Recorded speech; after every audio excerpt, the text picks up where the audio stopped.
Мен Серік Босымбалғын, Жетісу облысы Талдықорған қаласы Ильяс Жансүгіров колледжінің 1-ші курс студенті. Қазіргі таңда технологиялардың дамуы ересектердің ғана емес, балалардың да өміріне еніп отыр.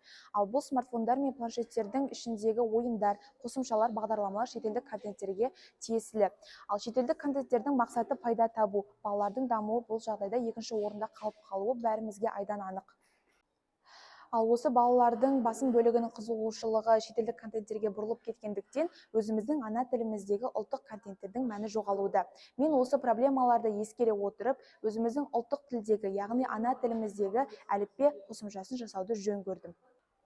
Әліппе қосымшасын жасау барысындағы сайтты таныстыра өтетін болсам, бірінші кезекте Google бағдарламасына кіріп, Meetup Inventor сайтына кіру арқылы блоктарды жасауға болады.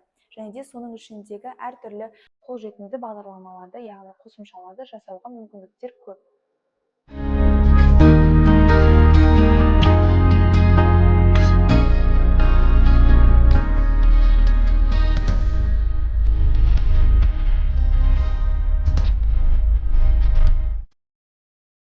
Қысқа и йогурт. В. Велосипед.